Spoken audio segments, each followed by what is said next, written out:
discover the natural power of ashwagandha, an ancient herb known for its healing properties. For over 3,000 years, ashwagandha has been trusted to reduce stress, increase energy, and improve focus. Our ashwagandha is carefully grown, harvested, and processed to retain its maximum potency. Each root is hand-picked and dried, then ground into a pure organic powder, ensuring the highest quality. Simply mix 1 teaspoon into your favorite beverage or take it in capsule form as prescribed by a healthcare professional. Whether you're looking to balance your stress levels, boost your immune system, or enhance mental clarity, ashwagandha offers a natural solution. Experience the benefits of ancient wisdom backed by modern science. Trust nature. Trust ashwagandha. Go get this product at blackhotfirenetwork.com at the Sports and Nutrition Store.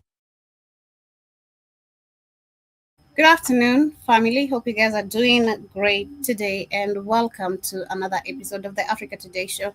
My name is Jo B. I hope you're having an easy day so far. Mine has been amazing. I can't complain. Yeah, and so far so good. It's exactly a minute past 8 p.m. and karibuni sana to another yet beautiful conversation as we talk about the Democratic autopsy, which has proven it's an anti-blackness. We're going to be joined by Mr. Blackfire as he explains much more of that conversation, which is a topic picked by him, and why we're going to be focusing on that. But before we get into that, I'd love to start with Iran, some news and updates with what is happening with Iran. During the weekend, I mentioned something yesterday where we saw the Iran parliament did put up a vote. Iran's parliament did put up a vote bill offering 50 million euros reward for killing Trump and Netanyahu. So we're going to be starting with some of that conversation, looking at also where the new updates of the war, because that is a few hours ago we had the US launching new strikes on Iran and what is actually happening right now. So karibuni sana as we get started with today's conversation. Iran's parliament to vote on bill offering £50 million reward for killing Trump and Netanyahu. The bill, titled Reciprocal Action by Military and Security Forces of the Islamic Republic, is one of the several pieces of legislation aimed at formalizing the threats made by the regime. This is from Jerusalem Post.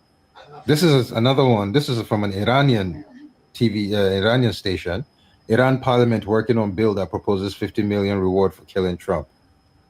So basically, this is a big fucking deal. Like, the parliament actually voted on this 50 million. This means this is coming from the official government account. This is not like the Ayatollah just giving up £1 million pounds for the head of what's this man Salman Rushdie, where he wrote the satanic verses. This is completely different. I don't think they've ever done this before. The parliament is offering an actual reward of 50 million for Trump's head. I think this is one of the reasons why Trump put out $1.7 billion for his followers, to make sure everybody's fat enough to nobody's going to take 50 million for his head. This is crazy. Why am I just hearing of this? Yeah, so I think that, no, I don't want to say the bill has been up, but that is an offer that I think they put up long time ago. Literally, they have been saying they're going to reward anyone who is going to be able to get rid of Trump and Netanyahu, if I'm not wrong. But let's look at some of that detail as they continue. Breaking news. As of today, the Iranian parliament has drafted a Quality to the Royal Constrictor. Hope you're doing amazing today, and wishing you a beautiful rest part of your day, and welcome to today's conversation. piece of legislation that's known as the Assassination Bill. Now, its formal title is Counteraction by the Military and Security Forces of the Islamic Republic, and it's allocating $58 to $60 million in the form of a bounty for the unaliving of President Trump, Benjamin Netanyahu, and U.S. Admiral Brad Cooper, the commander of CENTCOM, who's been initiating all these strikes against Iran since the beginning of the war. Iranian lawmakers have framed this legislation as reciprocal action for the strikes conducted by the U.S. and Israel against Iran that eliminated their supreme leader. This bill was announced on Iranian state TV today, and it is still under parliamentary review. It has not passed yet, but if it passes there, which it's expected to, it will then have to be approved by the Guardian Council, and once that's done, it is enacted into law. This is a major, significant move by Iran to formalize an assassination threat. Normally, this is just done through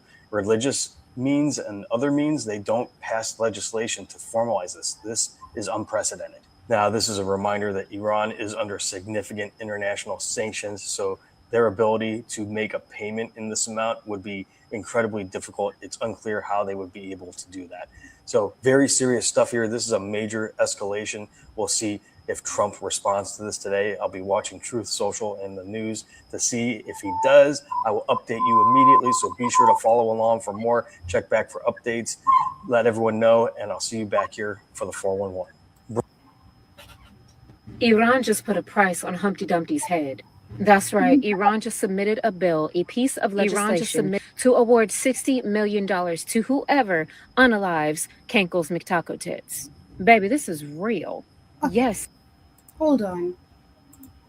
Yeah, I'm like, what the hell? Iran just put a price on Humpty Dumpty's head. I love the way she's calling him Humpty Dumpty.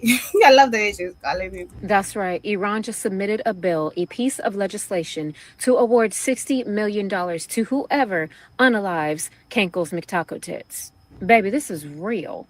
Yes, Iran's parliament is considering a bill right now that would award what is approximately $60 million to anyone who mamasamates Humpty Dumpty, BB Nanny Boo Boo, and the U.S. CENTCOM commander, Admiral Brad Cooper. And the lawmaker who announced it, who is also the chair of Iran's National Security Committee, said on national state television that this is their religious duty. Now, the bill hasn't passed yet. It still has to pass the committee and get council approval. Now, please understand what they mean when they say this is reciprocal, because that's exactly what he said. Remember back when they unalived Iran's leader? Yeah, so they're saying you unalived ours. Now we're legislating a piece to unalive yours. Reciprocal. So all I'm saying is you can't spend 6 years ordering smashamations, disrupting governments, bombing leaders, and then act surprised when the other side decides what's good for you is good for us, Boogie. I mean, this is what reciprocal looks like when the other side has legislation and a budget, bitch. So whether you think Humpty Trumpty and Nanny Boo Boo deserve it, or whether you think Iran is wrong for doing this, I need y'all to understand what it is we're watching happen in real motherfucking time. Because this is what happens when leaders treat government, treat reality like a TV show, a reality TV show, and forget that the other side is keeping score. And that is going to cost big time. So y'all let me know what y'all think Iran's move is about to be. What's Humpty Dumpty going to do? Iran's parliament has... I don't know what Humpty Dumpty is going to do. I love the way she's just calling him. But the Humpty Dumpty launched some new strike on Iran. Donald Trump says negotiations are proceeding nicely, but the US president has again issued a warning to Iran, saying that no deal means there will be a return to conflict. On the Iranian side, a tempered response today, Tehran says there's a degree of understanding between the two sides. However, both remain in a holding pattern of waiting for an agreement of a deal to discuss a deal. And even with that optimism and confidence being projected, Iran says there's no timetable and no deadline for finalizing the framework. It's Memorial Day here in the United States, and the US president and his cabinet have been paying respects to fallen troops, including 13 service members killed in Operation Epic Fury. The world's #1 state sponsor of terror will never have a nuclear weapon. Oh, and they won't. They will never have a nuclear weapon. America's top diplomat backing his boss and saying the negotiations are a work in progress. So we have what I think is a pretty solid thing on the table in terms of their ability to open up the straits, get the straits open, enter into a very real, significant, time-limited negotiation on the nuclear matters, and hopefully we can pull it off. As part of that deal on the table, a 60-day ceasefire extension would go into place, the Strait of Hormuz would be reopened, and negotiations would be held over Iran's nuclear program. And as Donald Trump looks to seal the deal with Iran, he's also announced he'd like to expand the Abraham Accords, a set of treaties aimed at normalizing relations with Israel. The US president saying Arab nations should sign on immediately before adding that Iran could eventually join too. That, however, highly unlikely.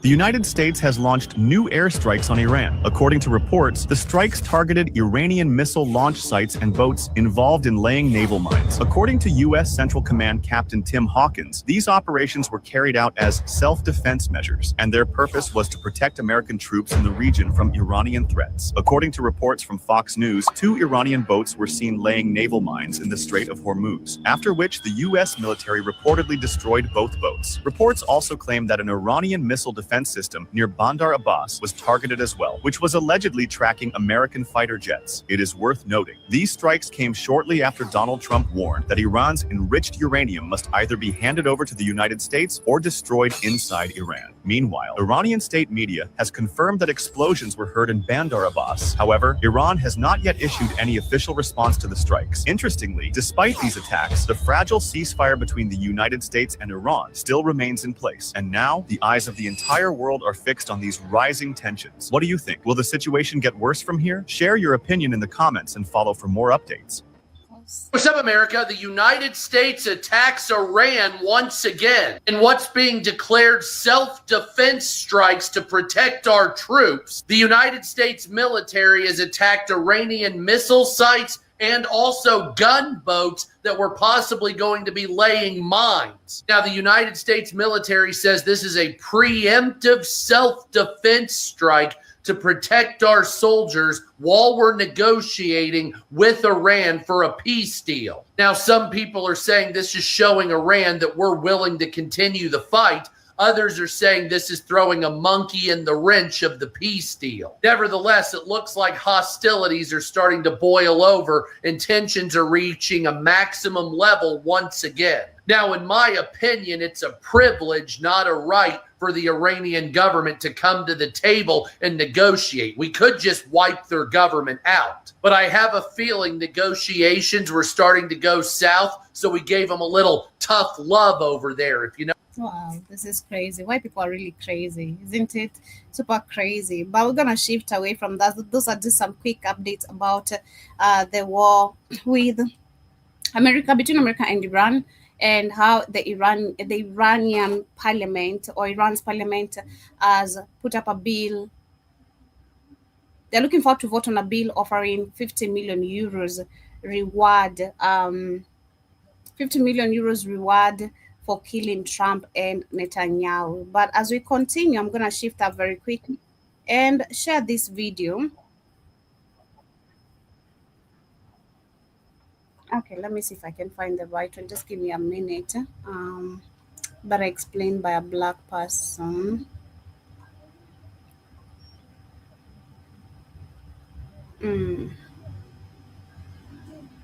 Let's see. Let me share this before I get a right one.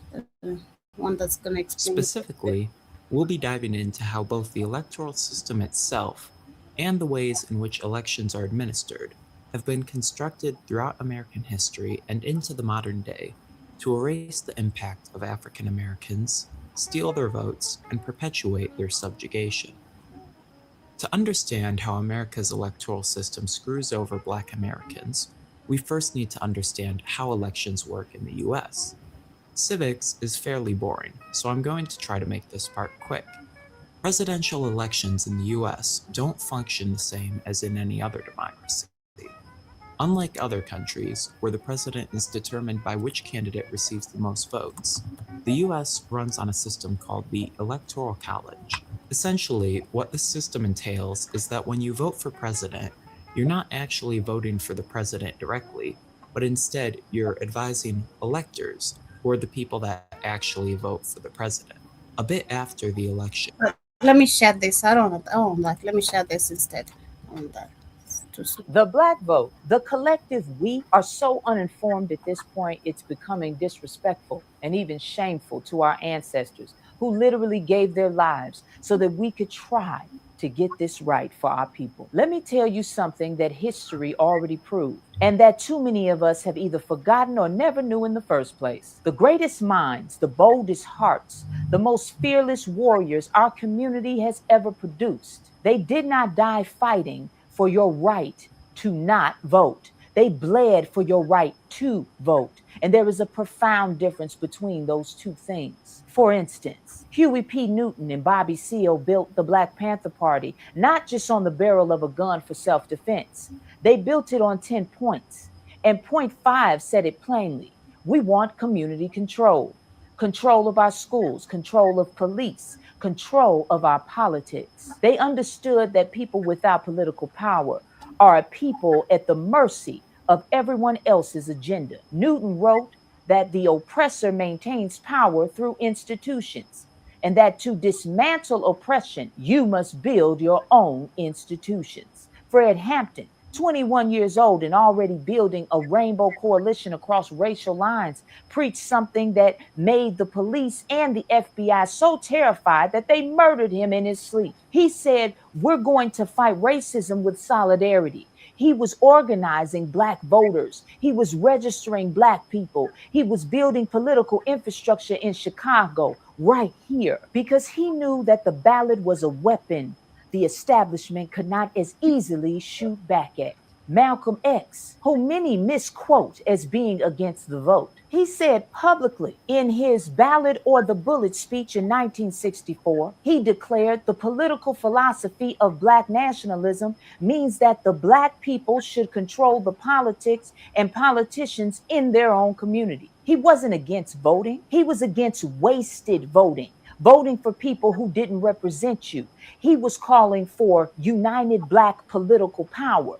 This is not the same thing as saying your vote doesn't matter. That is the opposite. That is stupidity. My personal hero, Fannie Lou Hamer, was nearly beaten to death in a Mississippi jail in 1963 for helping Black people register to vote. She showed up to the 1964 Democratic National Convention and said on national television, I'm sick and tired of being sick and tired. She co-founded the Mississippi Freedom Democratic Party because she believed Black people needed their own political representation at the table. I believe the same thing. She didn't die believing your vote was worthless. She suffered believing it was priceless, while others let fear keep them from the ballot box. Stokely Carmichael, aka Kwame Ture, helped start the Black Power movement. He tirelessly explained what Black Power meant. He wrote in his 1967 book that Black people must form independent political parties and build Black-controlled institutions. He studied every election where Black voters were decisive. He understood electoral math. He was teaching political science in the streets up north and in the barns down south, with none of the fear or excuses that we hear from folks in our community today. Ella Baker, the unsung architect of the civil rights movement, spent decades building SNCC and the NAACP and other grassroots political organizations precisely because she believed power must be built from the bottom up. She trained a generation of organizers to run for office, canvass precincts, and turn community frustration into electoral action. She said, strong people don't need strong leaders, meaning you have the power. You must use it. So when some uninformed person on your timeline or in your barbershop or at your family cookout tells you voting doesn't matter, understand what they're really saying. They are saying they know better than Fannie Lou Hamer, who bled for the ballot. They are saying they know better than Fred Hampton, who died before he could cast another vote. They are saying they know better than Malcolm X, who studied the ballot like scripture and called it a bullet. They don't know better. They have been taught helplessness. And helplessness in the hands of the oppressor is the most useful tool there is. Every time you say it and believe it, your enemy wins more power. It's a cop-out, period. The vote alone has never been enough. Every one of these leaders said so. But every single one of them also agreed on the same ideology. We must unify the Black vote, cultivate leaders from our own communities, and seize political and economic power by any means necessary. No more protests in the street. No more just surviving in the margins. If you're a coward, then say that. But don't use your platform or someone else's comment section to try to convince those of us with courage and a plan to do nothing while the culture is monetized to fund billionaires and our lives are threatened daily. The question was never whether to vote. The question has always been, are we willing to organize well enough to make our vote powerful enough to gain leverage over this racist system in this stolen America? I love you, Black man. I love you, Black woman. Knowledge is power. How do you do quick research like that, Jarakio? You always amaze me. You always amaze me how quick you go and pull these people's names, where they're from, where they're born, their moms and dads. Shout out to you, man. You should have been a journalist too, man. Shout out to you, but let me continue. Power to the people.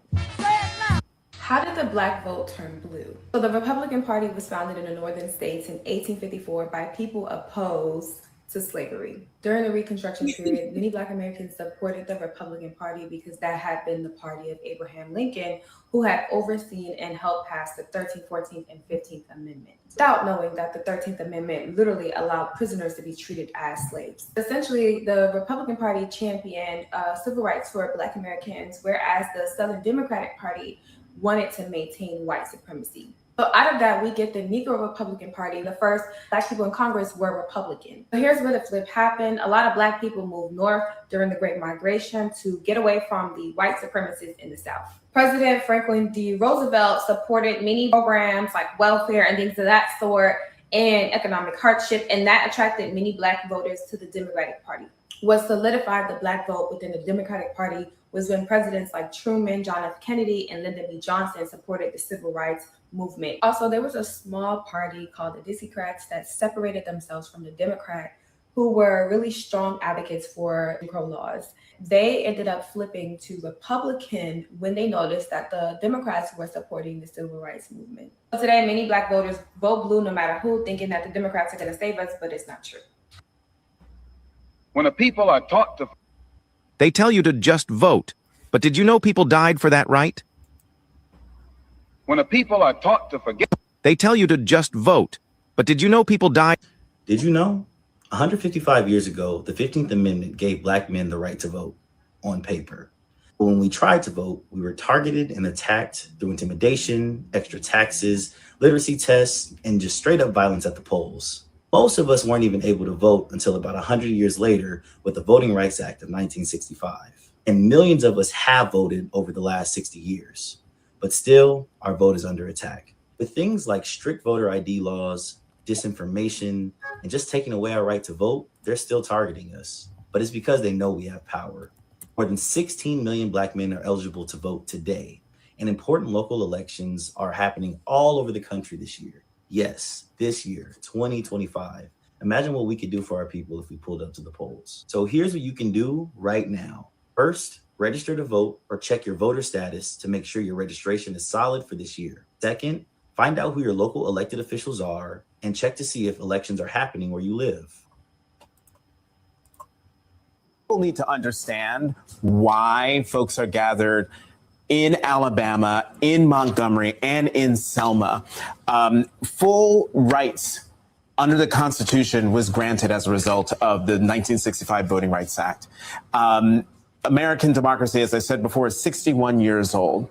And we have to remember, when Martin Luther King came back from getting the Nobel Peace Prize, he and Andrew Young stopped off at the White House here in Washington to meet with President Johnson. They had gotten the 1964 Civil Rights Act done in December of 64. They went to the president to say, Mr. President, we need voting rights. And the president said to them, I don't have the power. I got you the 64 Civil Rights Act, but I don't have the power. And after that meeting, Ambassador Young told me, that he and Dr. King sat and they talked, and Ambassador Young said to him, well, what are you going to do? And Dr. King said, we're going to get the president on power. Hey, Bissana, who's this bootlick handkerchief head Negro talking about right here? This bootlick coon. What is this bootlick coon talking about right here that loves to suck white man's cocks and balls? Literally. I don't know his name, but yeah. His name. I forgot his name. His name is Hoaz Negro. What's his name? I can't remember the guy's name. But he's a bootlicking coon. You guys say what's his name. You guys remember his name down in the chat. What's this? Something. I can't remember his name. What's he talking about anyway? He's talking about the black voting rights in 2026 and what are black people going to do about it, and the reason why some people are demonstrating about the voting rights. Demonstrating don't do shit. You be in the street, you learn that. That's why you bring up that Dr. King shit. You see, it didn't work. See, they don't gotta pretend Dr. King worked no more because it did what it's supposed to do. So you guys can't use Dr. King no more. That scam them wearing out. So you march around buildings singing songs like they do in South Africa. Think shit gonna change. Good luck to you. They want black people to always be walking around holding signs and singing and shit. That don't change nothing. You gotta be like the Mau Mau. You know how they got changed and shit? Because the Mau Mau started going the same thing happened here. See, Mau Mau started going to people's homes and doing that real work. Joe read that documentary. The Mau Mau had to start killing Kenyans. Yeah, the coons. And the white people had to go. Too many African coons. They just didn't kill black people just to kill them. They said we're gonna get rid of you if you're gonna be down with the enemy. And from that conversation led to the Selma to Montgomery marches. What we call Bloody Sunday was the very first day of those marches. We showed the archival footage before when John Lewis and 600 marchers were pushed back over the bridge. Tear gas, mounted police, billy clubs. Congressman Lewis got his head knocked in when the video, the footage of those protests. Got his head knocked in. And all that shit they showed right there didn't move the needle 1 inch. That shit didn't move nothing. That shit they show you now. See, they want to tell you propaganda with this coon. What's this coon's name? I can't remember. What's this coon's name? I can't remember this coon's name. Something, it's on the tip of my tongue. These are the same bootlicks, you know, that work against you, right? The same bootlicks that work against you. His name Jeremy something, right? Jeremy something. Something like that. I don't know this coon's name. His name is Captain Coon. That's his name. And but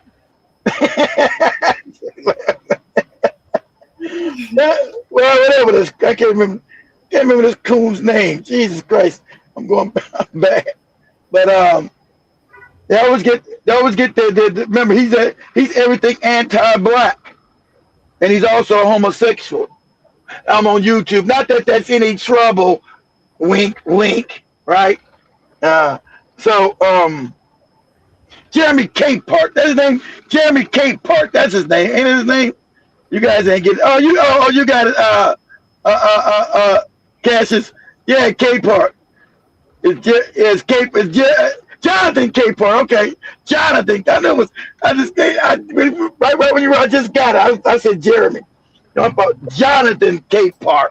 That's his goofy name. I know it's some goofy name. I couldn't remember, but he's always been anti-black. Go ahead, Joe. Okay. Being beamed into homes around the country later that day. It was these pictures that showed the American people what was happening to fellow citizens who were only asking for the right to vote. So when people want to know, well, why are folks going to Alabama? Why are they marching? Why are people, particularly African Americans, upset about the Calais decision?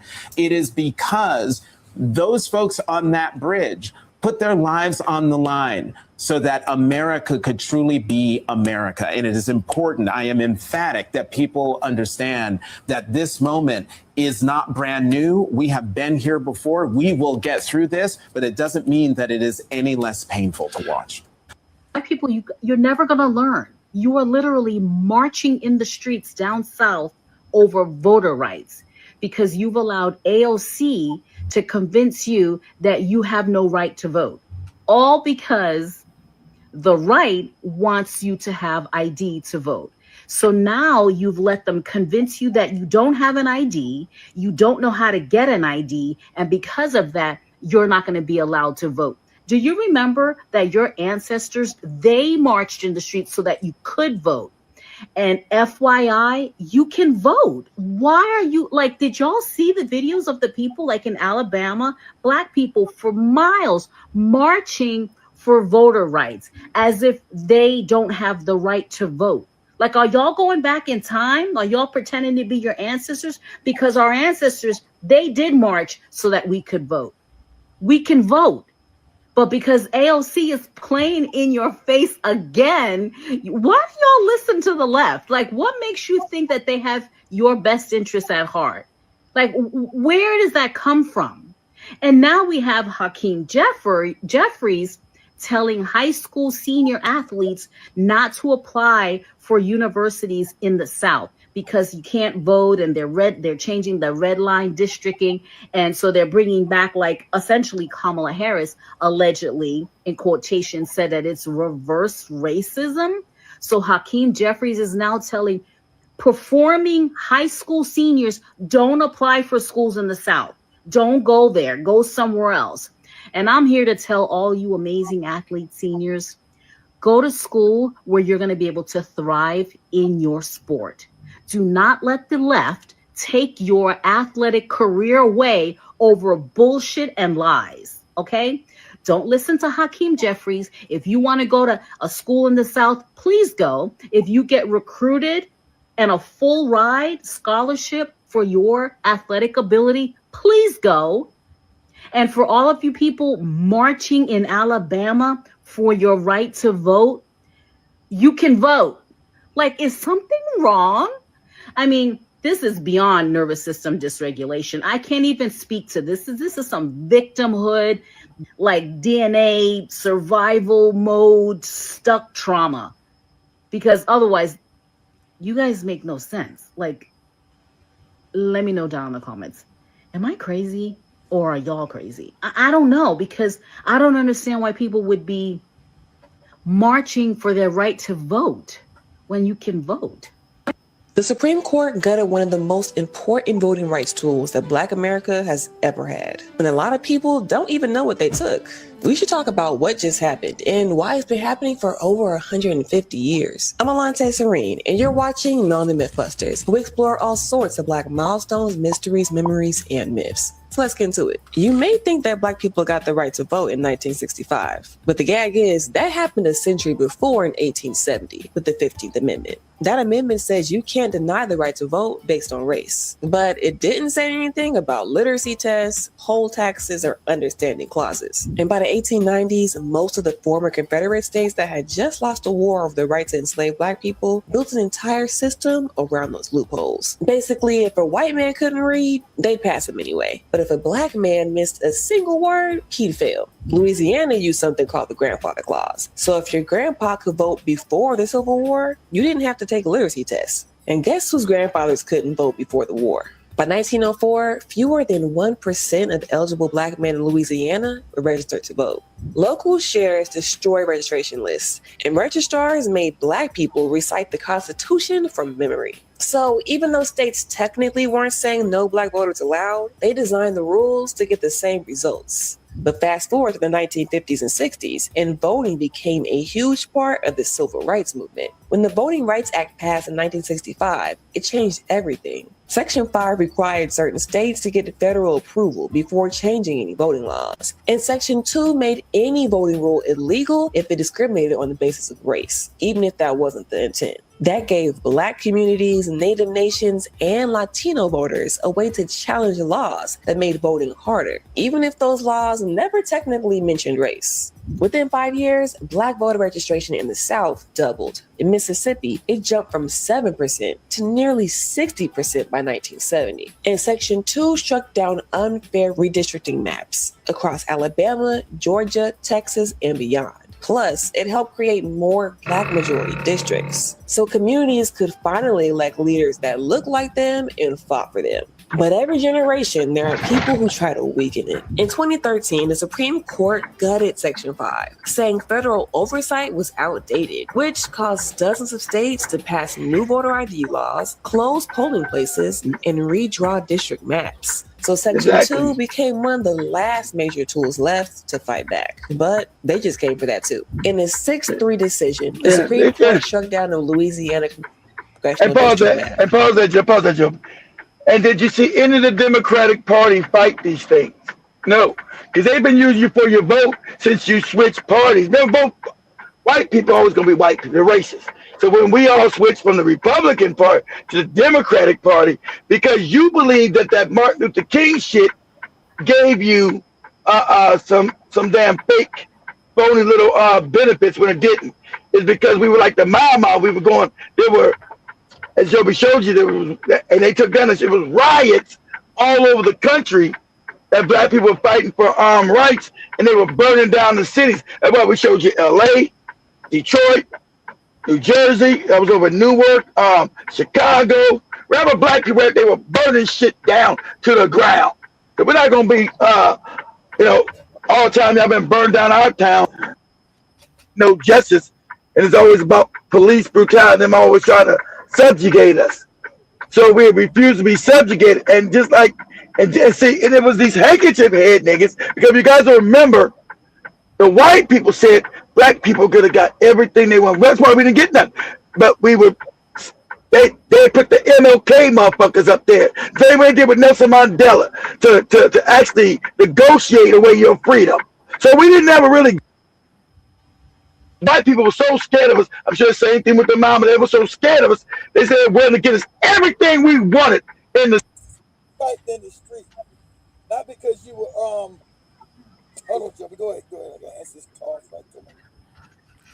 That map created a second majority Black district, which helped give Black residents, who make up 1 in 3 Louisianans, fair representation. But the court called it unconstitutional. And that ruling makes Section 2 voting right cases much harder to win. For years, communities could challenge voting maps based on discriminatory outcomes or effects. But now, this means you'll need much stronger evidence that race was a driving force behind the maps, even when the impact hits Black voters the hardest. And of course, the same Confederate states that invented Jim Crow are moving first. Some Democrat leaders are calling this the new Jim Crow, and they've got a point. It's clear that even 150 years later, the fight for voting rights isn't over. If you got this far, comment and let us know if you're registered to vote. Follow Mountain Mythbusters to explore more.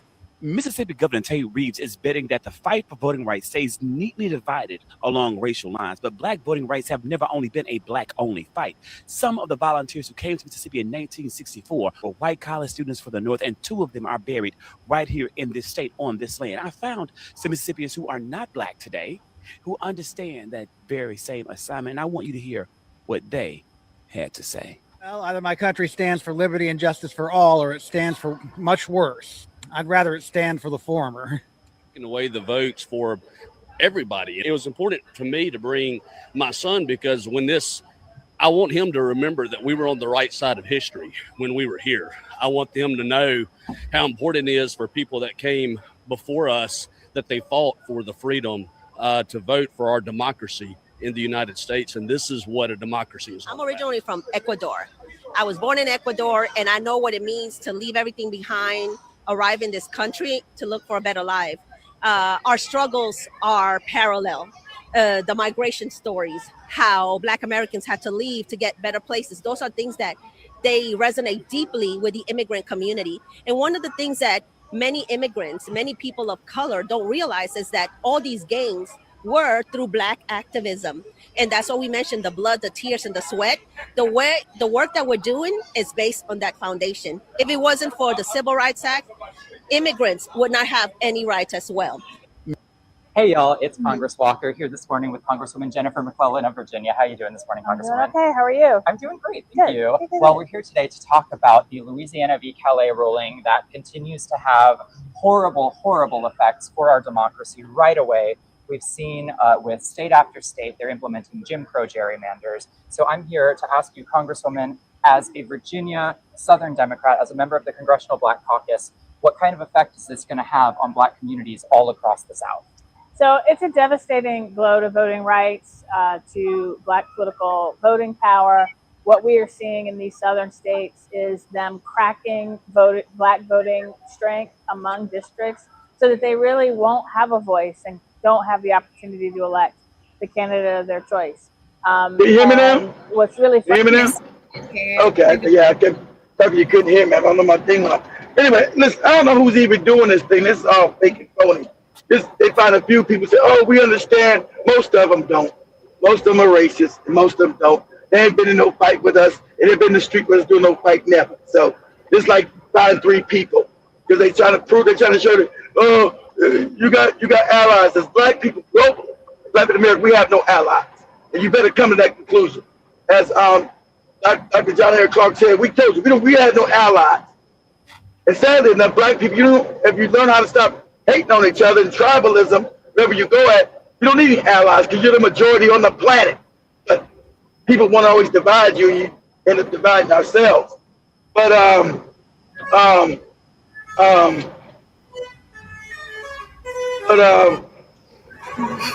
Lost your train of thought. Huh? What happened? You lost your train of thought. Yeah. I heard some weird noise. That's somebody outside. It's matatus. The matatus making. Okay, that's sound like a clown. Somebody was like a circus guy, like a clown car or something. Anyway, so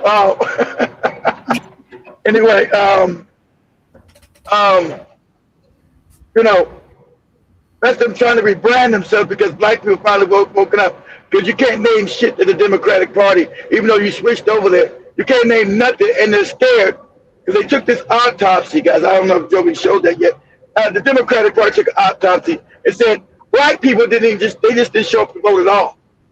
We just stayed home because it was nothing to vote for. We knew the scam was out. What am I going to vote for? No racist ass Kamala Harris. Kamala Harris is racist, just racist as a lot of morons on TikTok. Kamala Harris is an Indian. She comes from a culture that's just as racist as goddamn Donald Trump is. So there was no light between them. We still would have been in a war with Iran, remember, because 8 years prior, you had the Democratic moron, Hillary Clinton tell you, if I get elected, I'm going to go to war with Iran. Remember, that's why Donald Trump won the vote in 2016. Right? Because we didn't want to go no more dumbass wars. And the Democrats were talking about going to wars because they're controlled by the same people.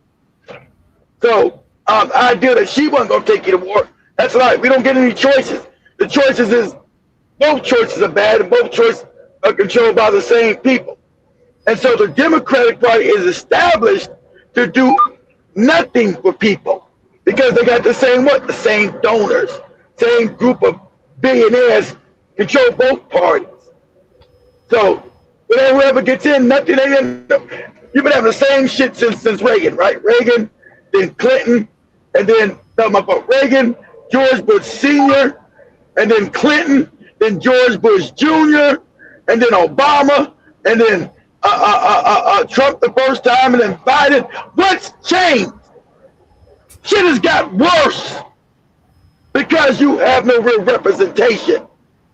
The country's gone downhill. China's now, how the hell China get past this because of these policies that they did?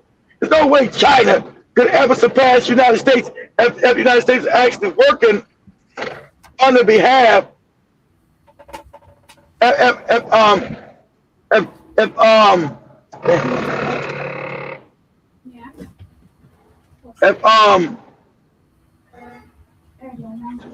trying to get over.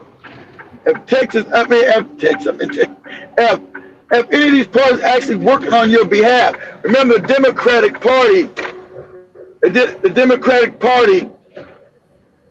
when the Clinton gave out the working class people because they wanted the rich donors, right? They wanted the rich donors that the Republicans have. Everybody knew the scam about the Republican Party.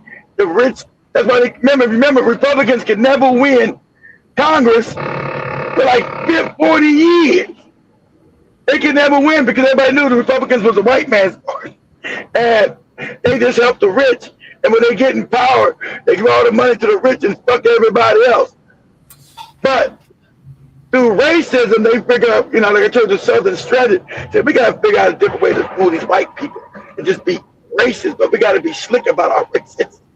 We got to now code it. We can't just call these niggas, and we got to set propaganda that, you know, that they hate black people more, and we'll say that the government is giving them more than they're actually getting. You know, we're not going to give them shit, and we never give them shit, but we're going to tell that, we're going to use code to teach white people that.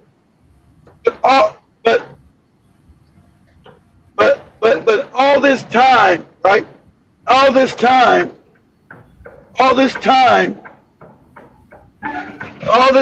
they never, damn, all this time, they never wanted to do anything for anybody. They actually betrayed their own white base, the white working class, but the white working class left them because they're racist. They all joined the Republican Party, even though you broke. Remember, everybody knew Republicans were for rich people, but all the poor white people became Republicans because of racism. And so they always got fucked. But they say, oh yeah, I'm white, and we can still, yeah, run the country as long as I'm white. But the Democratic scam was to fool black people with the implication is that the Democratic Party is going to be fighting white supremacy on your behalf. But now after 60 years, you know it's a lie. The Democrats were locking up black people. The Democrats were doing every heinous thing they could to black people, right? Locking us up. What's it called? The cocaine and crack rule. So, you know, the Democratic Party has been knocking us in the head for 60 years. And so, it says black people are not sophisticated enough as voters. What I'm looking for,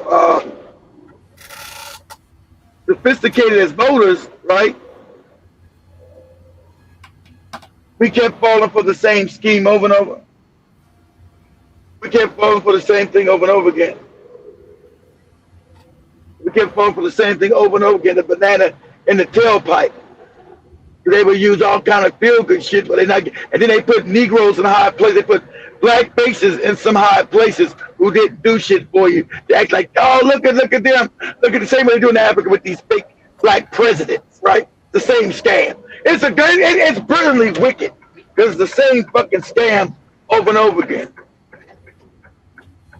So it's the same scam over and over again, right? Same scam. And so they put a bunch of handkerchief-head Negroes in power, a fake power. They said, look, things have changed. You got black mayors, you got black congressmen who never did anything for you. That's for the Democrats. That's why you got all these fake Democrats down crying, right? Because now their whole damn scam is going away. Their whole damn seats are going away in the House of Congress. The whole seats are going away now. You know, the scam is now dying, right? Scam is now dying. So that's what you have going on right now. So scam is dying. Let me share this video as we continue.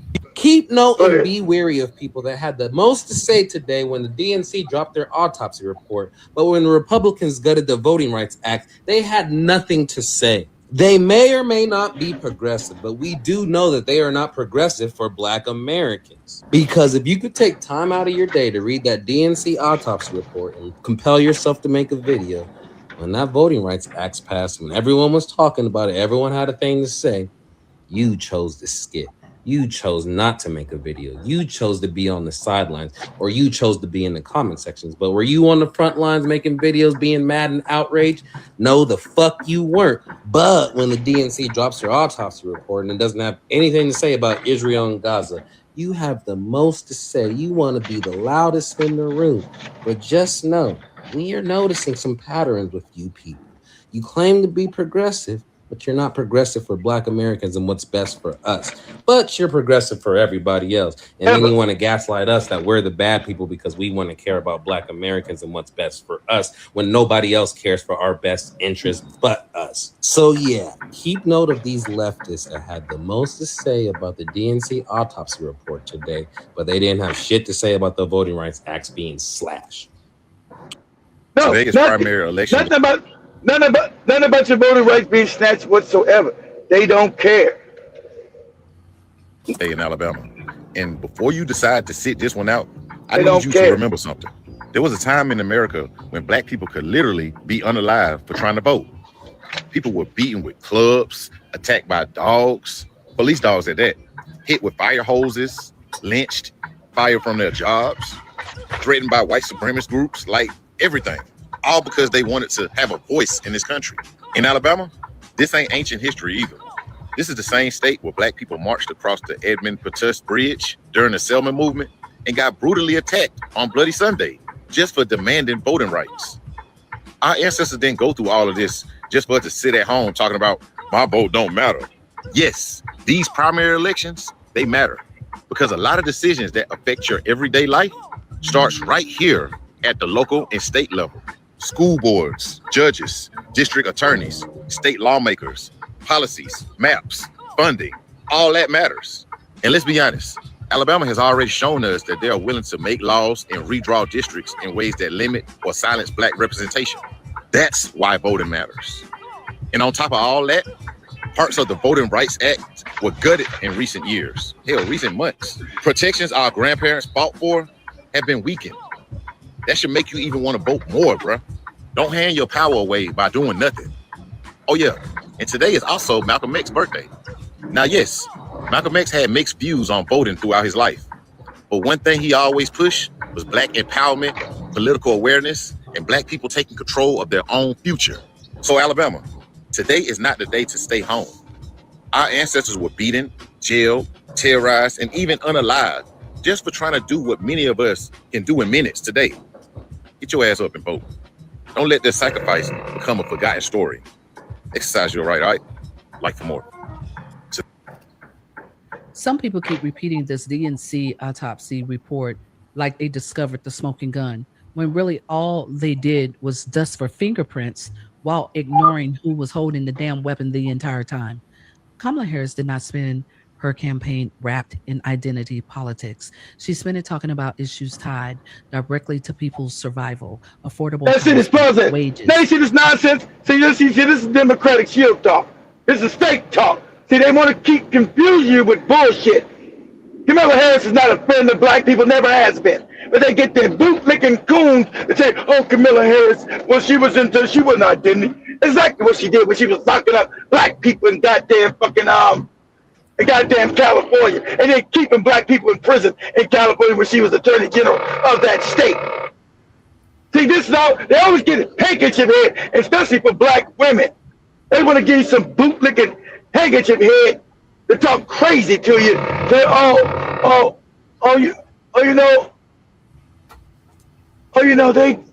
they did good things for you. Shit without identity. You can't name shit Kamala Harris ever did for Black people when she was in California, when she was a senator of California. Nothing. You can't name a goddamn thing that's no good for our done. Nothing. But they want to now revive her as some kind of fighter for Black people when she was locking Black people asses up in goddamn California. And then they try to change her history as if she wasn't selling her coochie to get position. She was actually sleeping with men to get position. Kamala Harris was selling all kind of coochie. So this is known. Judge O'Brien was doing Me and JoJo Brown show with Joby that time. You're giving up all kind of coochie. This is a known fact. So they're trying to make her. They trying to rewrite her history. Oh, she's a saint. She didn't do all this. She don't tell you she was giving up her booty. You know, giving up them butt cheeks to get positions. You know, he's known. You know, I sleep with the San Francisco mayor, a low down Willie Brown ass, right? You know, sleep with all kind of, sleep with all kind of crazy coochie. So, you know, this is nobody trying to make, oh, Kamala Harris is doing all these great things, and oh my God, and how great was she? And you're like, what? What are you talking about? So they want you to forget all about that. They want you to forget, and that's what I'm saying. Since they get paid, it's just despicable to keep you running on that same a treadmill to nowhere over and over again. You run on that same damn goofy treadmill to nowhere, right?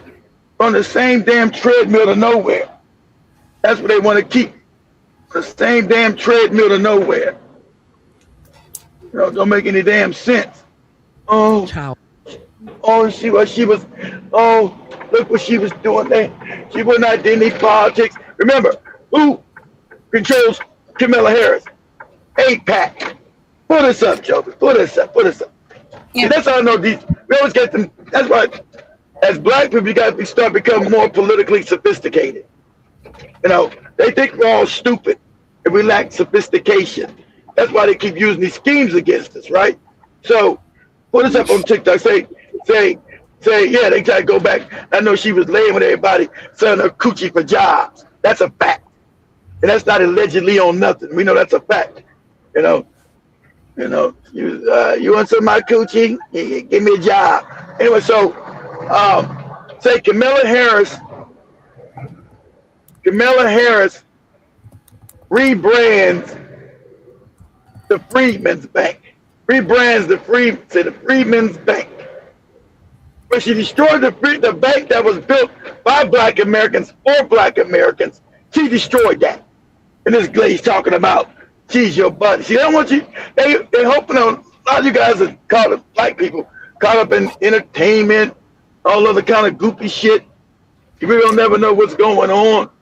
It says Kamala Harris did not rebrand the Freeman's Bank, but she was deep in the Treasury Department's initiatives to honor and expand upon its historic tradition during her times as vice president. I would say you put a video on TikTok. Oh, okay. Let me see. Sorry, let me pull up. You can do it that way too.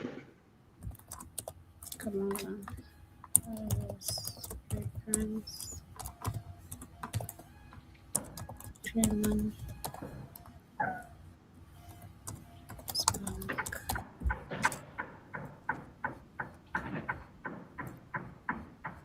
You see, apparently, Kamala Harris decided to add other groups to the Freedmen Bank.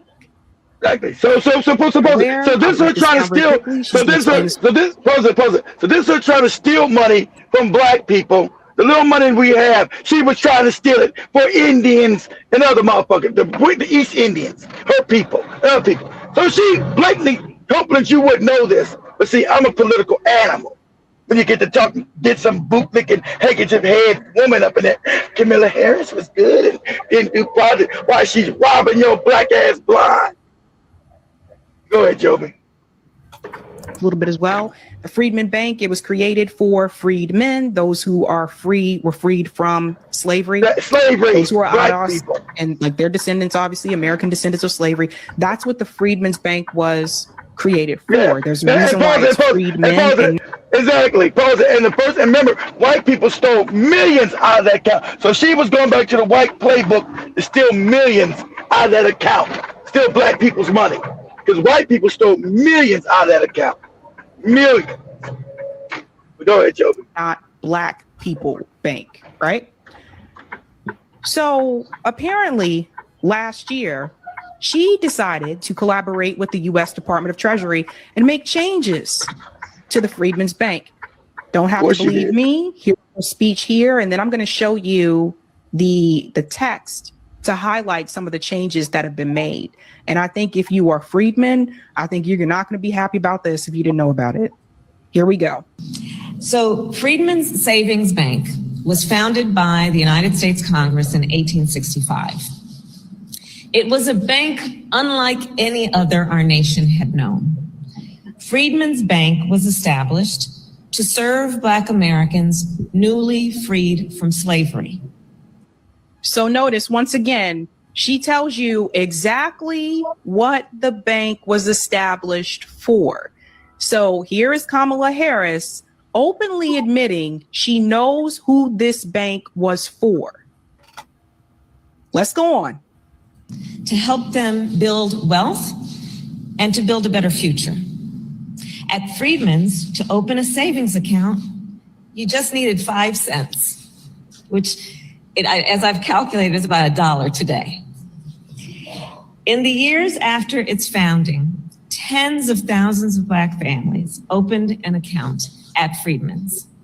They saved up to buy a farm, to build a home, to open a business.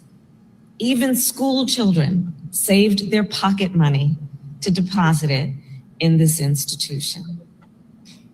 And then 9 years later, after the bank first opened its doors, because of an economic downturn and because of the organized assault on the project of Reconstruction, Freedmen's Bank was forced to close.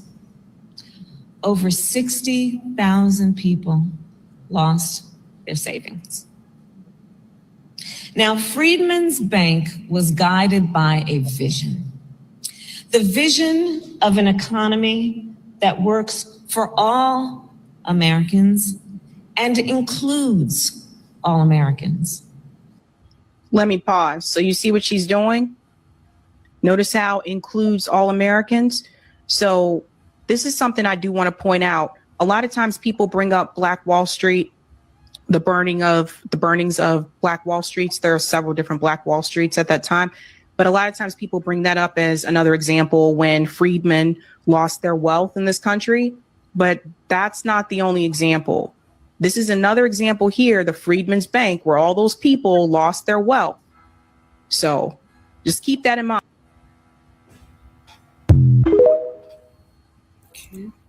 Good morning, family. A few of my friends on here sent me this video, and it definitely hit me in my heart space.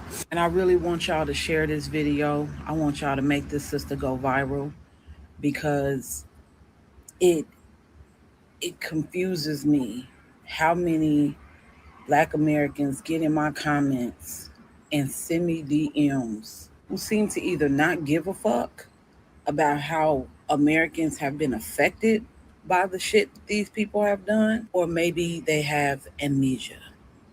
So hopefully this will trigger their memory bank. And yeah, let's check it out. I need this message to go out to our vice president who's running for president.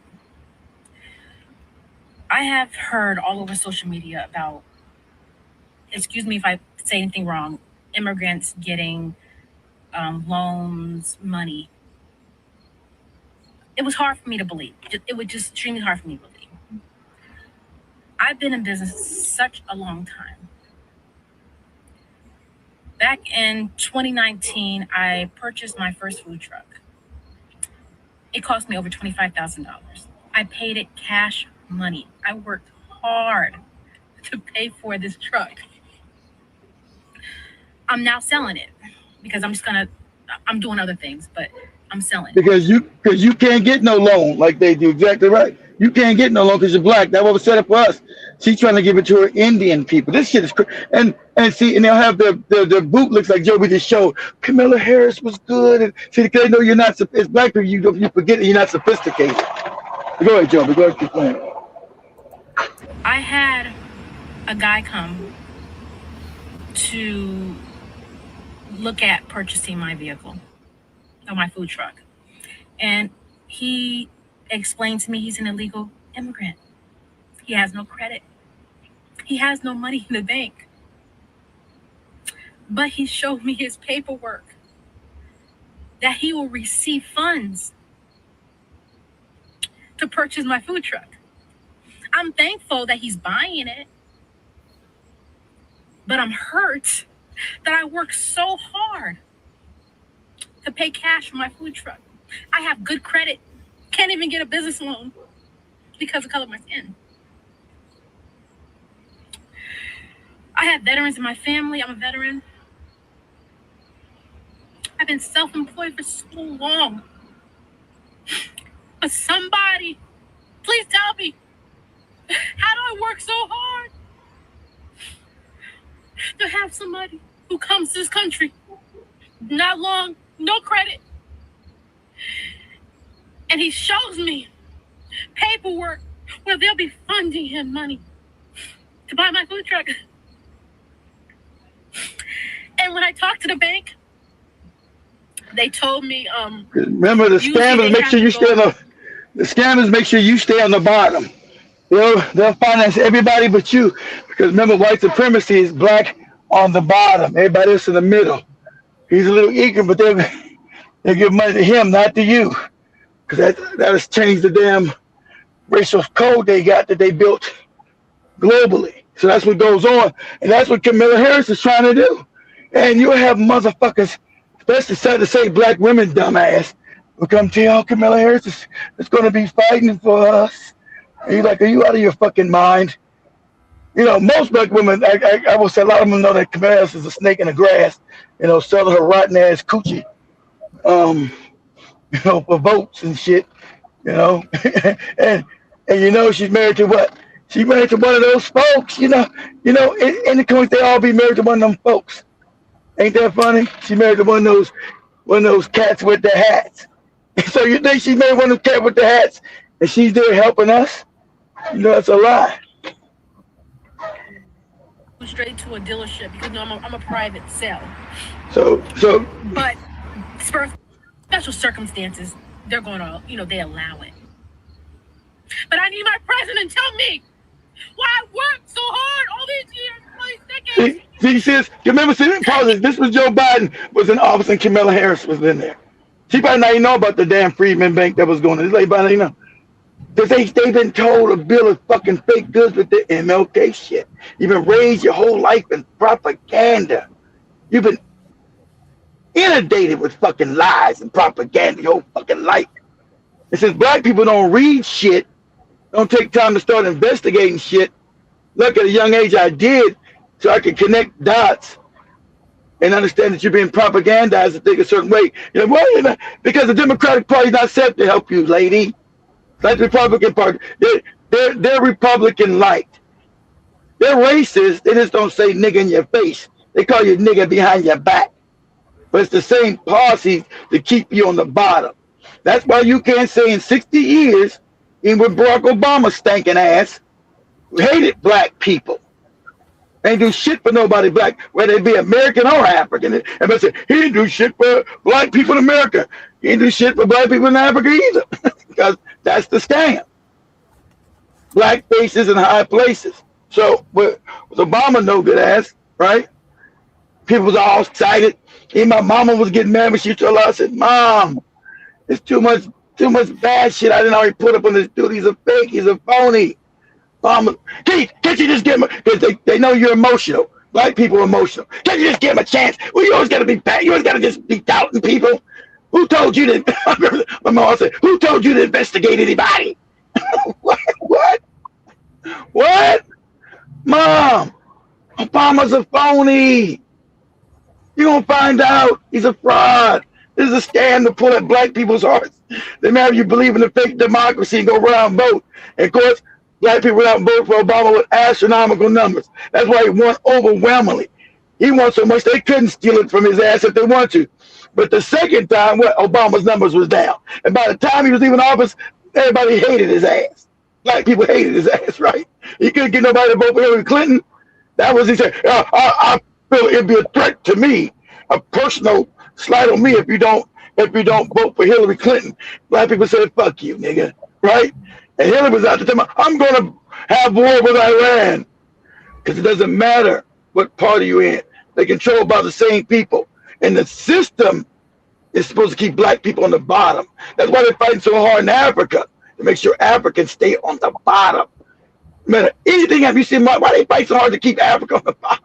At least give Africa half their money because it'll fuck up their pyramid scheme. They're obsessed. So what the hell does Kamala Harris have to do with the goddamn Freedmen's Bank? Nothing. Why is she going to attack black people's money to get everybody else so you can stay impoverished? That's why. But go ahead, Joby. Get a business loan, but I bust my ass to get the money to create my business. And we got immigrants coming here. And they're getting money. So am I still lying? Are we, the MAGA cult, are we still lying? Because it's only a matter of time before it hits your front door. It's only a matter of time before it hits your employer or your business. Because I'm quite sure a lot of people out here who may have went through similar situations did not expect for them to have financial hardships in which the government skipped them over to give to people who just got here a year ago. And this is just the tip of the iceberg here, because we're not going to talk about how many people out here went to jail or prison, served their time, finally had jobs thanks to President Trump, only for those jobs to be taken and given to illegal immigrants. So when people get on here and they say, oh, well, they're doing jobs Americans don't do. You mean construction? You mean warehouse work, retail work, food workers? Because last I checked, those were the jobs that most Americans were actually doing. So if you think for a second that this won't affect you just because you think by voting for this lady, you're protected, you got another thing coming, because these people eat their own. So you're just meat for the lions.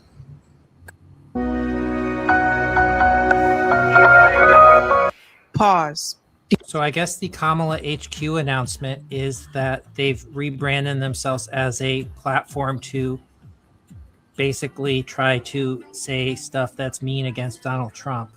And they use the number 67, so it's headquarters _67, due to the fact that they are trying to appeal to the youth. And as many people know, using the number 67 is guaranteed way to get people to vote for a candidate who otherwise would not be very appetizing. As you can see, they're basically trying to dunk on Trump, copying Gavin Newsom, I would say. With that said, I'm happy because I was worried that she was going to announce like that she was running for president or governor or something. And obviously we don't want to have to deal with another loss like we had in 2024, because that was truly devastating. And a lot of people say it's because of the fact that she did not differentiate herself from Biden, who is responsible for many deaths in Israel. Yeah, so let me go to the comments of all of you guys as we continue. I see shout to everyone with us in the house. Drake was saying that no one is saying not to vote, yet why vote when you have no definitive candidates or organizations with accountability or power? Still political champs. Shout out to Jason and also Jaba Jaba in the building, who says for only supported welfare for whites. She learned history from AI. And I also see Jack says Melody Angel, another integrationist, black revolutionary that has a foundation in entertainment. And shout out to Cages as well. Jarek asking, what has the black vote gotten the black people? Good question. And I also see Keisha says, read the message, the name in the message. Okay, I think we got it. And I also see Jackie says, watching these clowns pisses me off. Left, right voting, fruitcakes, synthetic looking black women. Okay, wow. Jibba says, American blacks are too divided to vote in a singular bloc to extend power and affect lasting change for the collective. I don't think it's actually just the Black Americans. I do believe it's Black people globally were divided to not even know who is good for us. I don't know if it really makes sense. George Shat Demore, I see in the chat. 10 Speed Karibu says, when it comes to Republicans and Democrats, I'd rather have a honest racist than I can't do nothing for you, Democrat. And also adding that Joe Biden has the House and Senate. As the House and Senate, his first 2 years are as a president, and he didn't get the voting right. And Obama in 2013 didn't fix anything as well. And also adding that migration, every Black person that left the South, guess what? They were American citizens with an American birth certificate and social security and card, no comparison. And see, Jibba says, what cost $1 in 1965 costs $12 today in 2026. The 10 Speed that says the demon rats paid. The Demon Rats Party, did one thing smart. They brought all the media outlets, and 10 Speed says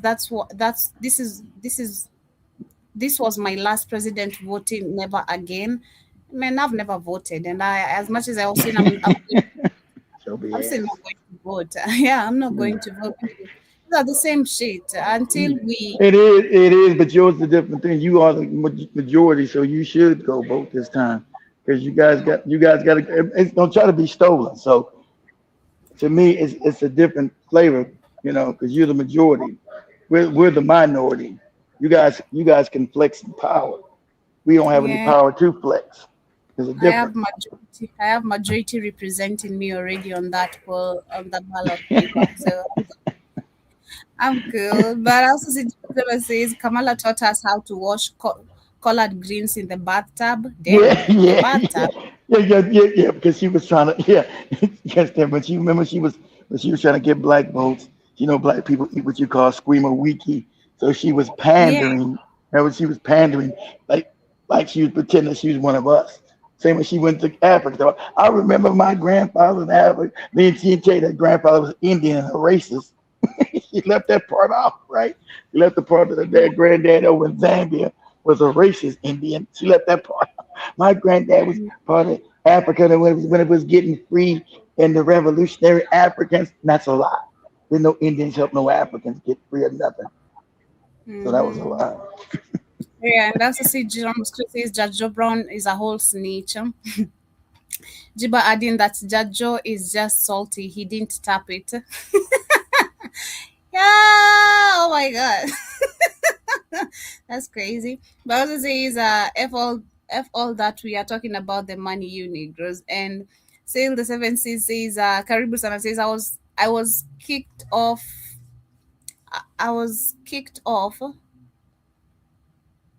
What? I'm trying to get that sentence correctly. I was kicked off our brand. It is our brand of 10 black. Our band of 10 black TikTok platform 2025 to 2026 about Obama and Kamala Harris not being NAGA. Not being I think black, that's what you mean. And the internet need to go away. Nobody outside anymore. Man, grammar, Ricky, grammar. But anyway, I also see he adds that's why I never eat from any Asia, Mexican, fake, Mid East, Caribbean, Africa, and Caucasian food trucks, only expensive pretended restaurants. And says here in Minnesota, I see lots of Mexican food stands. You always gotta come talking your shit, goddamn Ricky. Pretending, only pretending food.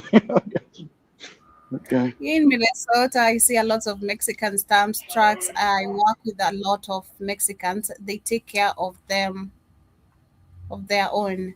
And Jiba says we don't eat out or take away. The convenience is not worth the health risk. That's what's up. And Danny says that this was all baked in the cake. They are bringing all these illegals to this country to create a demographic crisis.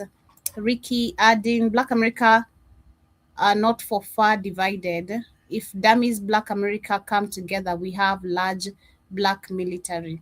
Then you should just be nice, polite with the language. They don't have to be dummies. Come on. But also, Daddy says all of these illegals are going to be on board for the white supremacist agenda. They were racist in their country, so it will be the same over here. 10 Speed says, Keith, your boy Floyd is broke. The Jays cheated him. He said he stands with the Israel. And John Musto says, Joby, if you don't vote, tomato prices will continue to increase. I know, man. Shit. Don't even go there. But I said earlier, at least the prices have gone a little bit lower, with the tomato prices. For now, they're a little bit lower than the way they were. They're back to at least a normal price we are used to. Not so normal, but it's better than how it was 2-3 weeks ago. It was crazy. And Aaron James Karibu Sana says, I just came in late and I don't know the topic, but I wanted to know what Keith thought about Floyd Mayweather getting over 100 million stolen from him by his juice box manager. But yeah, but by his J's, I think I think it's poetic justice and good for him. He was up there talking about, I don't care what I'm having Joby show that video. I don't care what it is. I'm about Israel every day, about Israel. When they stole 150 million from his stupid ass. He said he gonna sue him. You sue who? They control all the damn courts, you moron. So he's already broke, right? He got $1 billion he went broke from because he's an idiot. Imagine $1 billion. You're too stupid to keep $1 billion. You're a moron. So he was king for Jews and they went stole all the rest of the little bit of money he had left. It was like 150 million from his ass.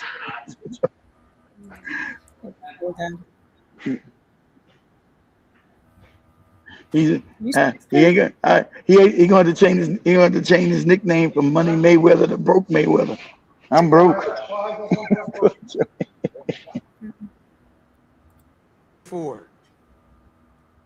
I'm not with you guys 10%, 50%. I will always be the voice for the people in Israel.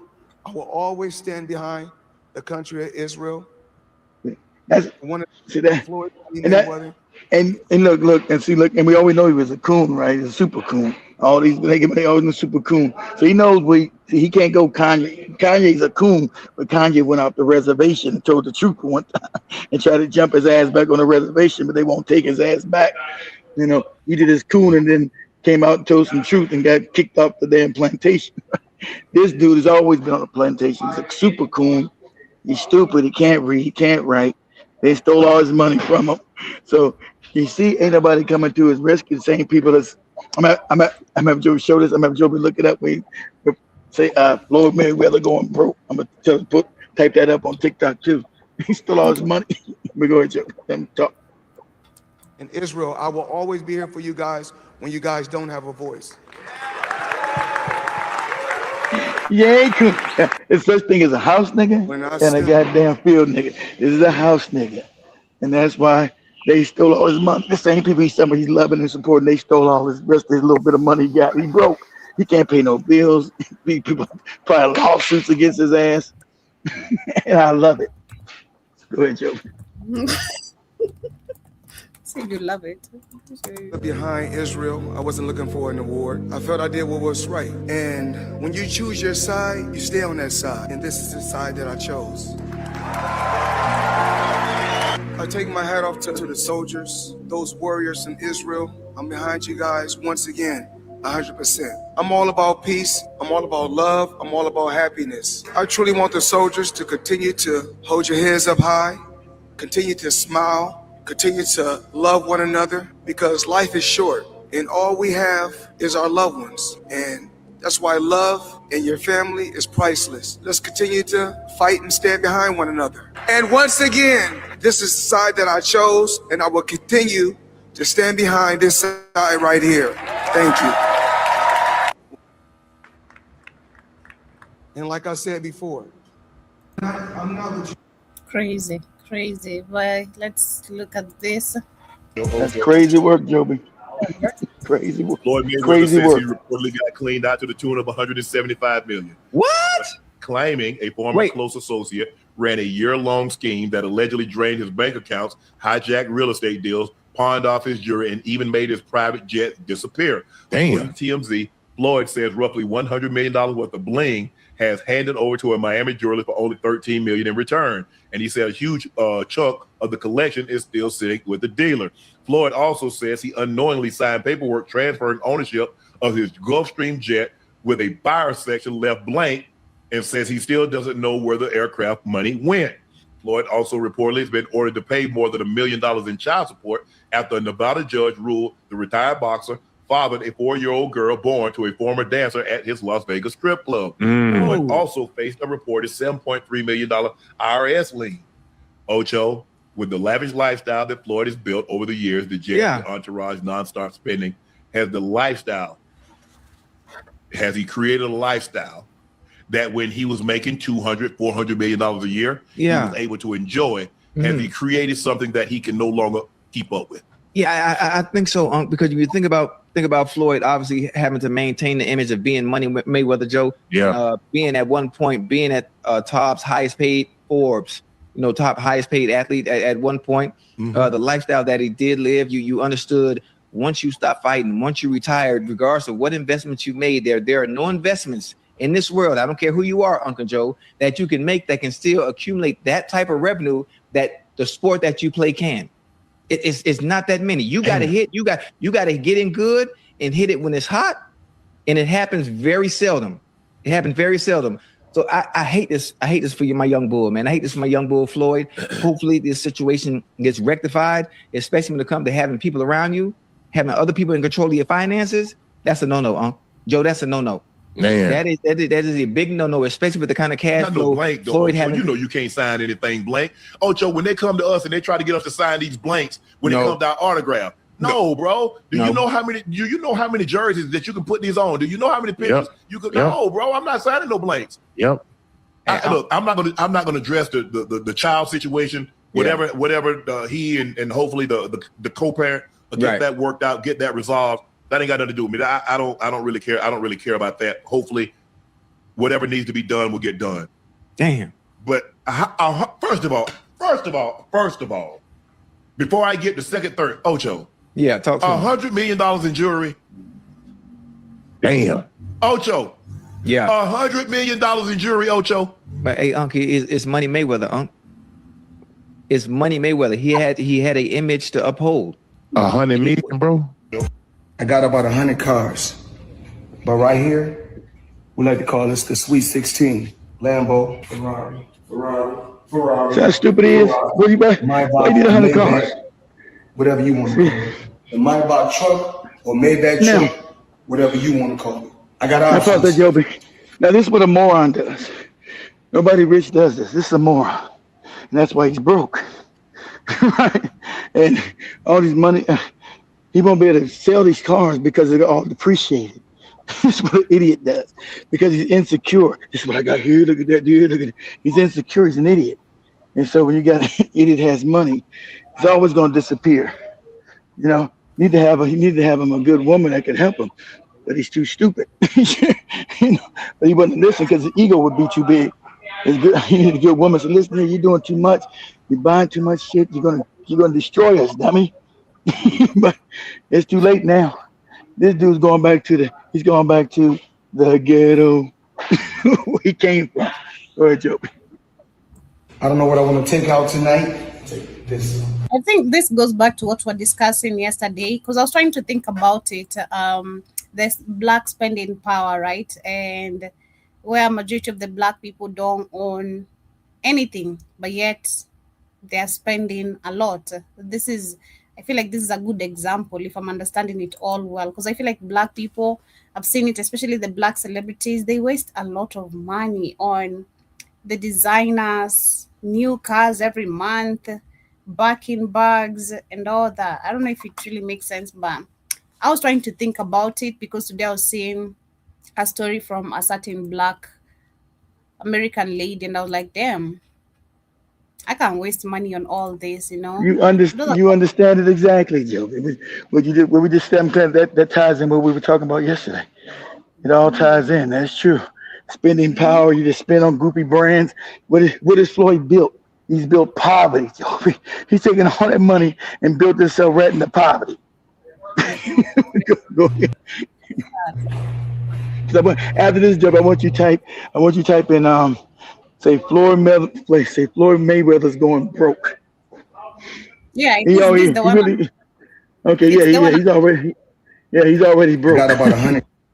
Yeah, this is the videos. That's how all my pod. Let's see.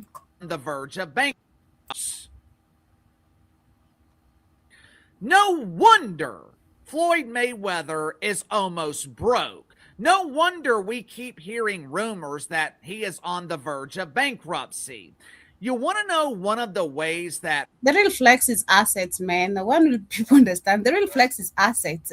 You know, when you have a land somewhere, you have your own mansion or castle being built somewhere, you know, build your own castle or mansion somewhere. If I was him, if probably I would have bought a land somewhere, probably in Africa, because I believe owning lands in America, that is just also another big problem as a Black person. But in Africa, where you desire, look for a developed country that you like, do research, buy acres of land, you know, let that be your second home, if not your first home, in case anything happens.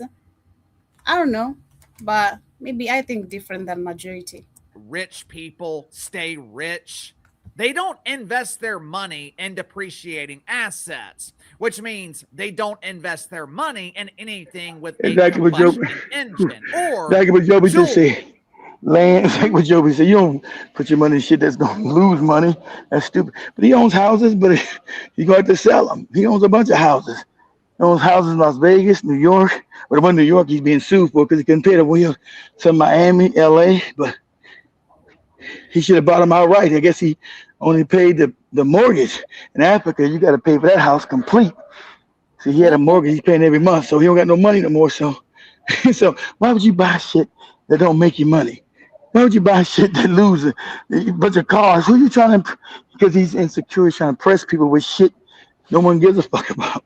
Your cars, you losing money on that shit, and then when you sell them, you getting not even half the value. You'll be getting like a third of the value. So you're gonna stay broke because you're a moron. So sad. That is sad. When I was growing up in the 90s, That ain't sad. That's delicious.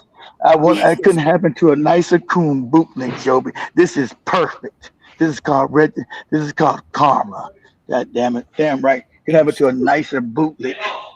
Yeah. You should buy at least a bunch of cows, you know, become a big milk supplier, you know, buy some chicken, become egg supplier, you know, do things that are going to generate you money that later you can now buy these cars you want or even one. Why do you need all those cars?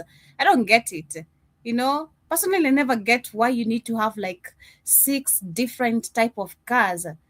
It's moving the same. I don't know. Maybe the mileage might be different, but He told still, you at 100, not 6, 100. it's still gonna get you to where you want your destination. God damn it. Shit. This is so crazy. Extreme. Celebrities were flaunting their wealth. Rappers were bragging about their money. They do. Money, hoes, cars, and clothes. That's how all my partners roll. Wow. 24-inch rims, TVs in the headrest, flaunting the fact that we're flying commercial while they are chartering flights. The extravagant lifestyle, a life of excess, it was mainstream. Back then, when I would watch their videos on MTV, my dad used to tell me all the time, a fool and his money will soon part. As I have gotten older, I've come to the realization that my dad is usually right. And he was damn sure right about a fool and his money.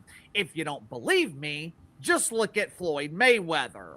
Floyd Mayweather has never been viewed as a brilliant scholar or a wise philosopher. Hell, I don't know if Floyd Mayweather even knows how to read. But there is one. I was shocked when kid told me that thing, like he doesn't know how to read. It's crazy. And it's always it's sad. It's always the uneducated, the ones who can't read, that waste money like that. Crazy, It's so sad. This is why I feel like financial education should be, or financial literacy should be literally very common to the Black society or the Black people, because you're not gonna do this kind of stupidity when you become a millionaire. Because I've seen how someone might win a lottery and then within a month or two they're broke because you don't know financial literacy. You go number one announcing to people, you wanna flex, and that's a big problem. Keep quiet, keep your money to yourself. As a matter of fact, act broke if possible. Go begging so people can always talk shit about you, but you have money. Move silently. But Black people always wanna just flex, show up all day. I'm a millionaire now. You're always talking shit. Nah, I'm a millionaire. Come on. Chill. Go get some financial literacy education. Get involved with group of people who can help you learn how to invest and all that. Man, I always say if I grab me some huge money, I'm going to the village straight away, look for my uncle and tell him, yo, I want a land. Can you help me get a piece of land around here, where I'm not gonna be having no issues with anybody? Because my mom, if it was not cancer, my mom wanted to buy a land. So she had to spend all her money. She had saved all of it. And at that time, actually, land was really cheap than the way it is right now. So she had to spend all her money on the chemotherapy, all that radiotherapy, all this cancer, whatever, that don't work. So financial literacy is really, really important. It's the discussion we keep on having every single time or once in a while, because it's not there, sadly. One thing that he is really good at doing, to his credit, Floyd Mayweather knows how to make money. Problem is, that is only half the battle. There are a lot of people who know how to make money.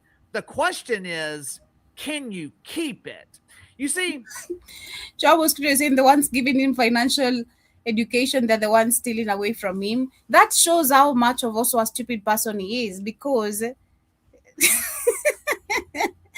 even shows more deeper of the stupidity. I don't know if it really makes sense, because you have financial advisors, but they're now even stealing more from you. Like, please. What's wrong with you? For 10, 15 years, Floyd Mayweather has carefully cultivated this image. Look at me, I'm Money Mayweather. I still rep with them racks out. Got $250,000 in my Louis bag if you want to know what that sack about. And sadly, that's why I'd say, man, because I always see the daughter always just involved. Yaya Mayweather, she's always just involved in scandals of fighting and all that. Just some stupid scandal. I'm like, man, ain't you a child of a millionaire or a billionaire, how long the money was?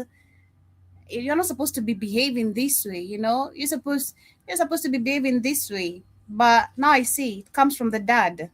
Zero education. So that's lack of zero critical thinking or how to behave. I'll tell you who wants to know what that sack bout. Not only does he want to know, once he finds out what it's about, he's going to confiscate everything inside, and he's going to take the sack too, just because he can. Most people refer to him as Uncle Sam, but the check Floyd Mayweather will soon be writing to him, it will be made out to the Internal Revenue Service. Floyd Mayweather has cultivated this image of Money Mayweather. In terms of entertainment, that's fine. But if you're gonna be Money Mayweather, you better be damn sure that you're watching your money. And Floyd Mayweather, he made the one mistake that you cannot make as a billionaire. So from Money Mayweather to now Floyd Mayweather. So you're no longer Money Mayweather. Floyd Mayweather allowed someone else to control his money. I hope this teaches literally the most of the black celebrities who have been kept there on top by the same cats with the small hats, you know, and being funded for doing whatever they're doing. I hope you learn something, you know, invest. Shout out to some few, I'd say some few, only few women, Black American women I see have brains. They'll start their own brands. It could be mostly it's clothes brands, makeup brands. I've seen that working out so well for most of the Black American women, young Black American women. So I hope it really teaches majority and the upcoming what this system can do to you. Today you're shining, tomorrow they take you right back to where you belong, at the bottom, right? It's crazy. Breaking news, Floyd Mayweather is in big trouble with his money again. The undefeated boxing champ just filed a lawsuit saying he got scammed out of $175 million by some guys he trusted, including his close friend, Jonah Recknix, and a few others tied to shady deals. And according to the lawsuit, by the way, TMZ is reporting all this, they tricked him with fake investments, stole cash from wire transfers, lowballed him on $100 million worth of jewelry. He only got back like $13 million and even made his private jet and other stuff disappear without telling him. But here's the simple news version. Floyd handed over control of his cash and deals to these guys, and now he claims they ripped him off big time. He wants every penny back plus extra punishment money. Well, here's the funny part, and yes, we are laughing hard at this one. Floyd spent years selling out hard for Israel. He visited the country, bragged about standing with them 100%, donated big money and supplies to their causes, including bulletproof vests and water, and even picked up awards like World Champion for Israel. He got super cozy with the same circle of guys who have strong ties to Israel. And what happened? The very people he was hyping up and supporting allegedly turned around and took him for $175 million. Classic clown move. You sold out for Israel and they cleaned out your pockets. Floyd, the money man, got played like a rookie. Tough luck, champ. Maybe next time, read the fine print before you pick a team. This is nothing but laughable, and you deserve it. Floyd, you're 50 years old. You're a legend in the sport. I've stood up for you in countless interviews. I know life is hard. I know life is expensive. But come on, dude, put your legacy first. Nobody wants to remember you like this. And it gets worse. Your jeweler filed a lawsuit against you in Miami. And many are saying you're going to have to sell. I remember watching this fight because my dad, being an ex-boxer, he was so excited about the Mayweather boxing that day. So I remember watching this. Now the bishop can send him some money like a pastor, help him out.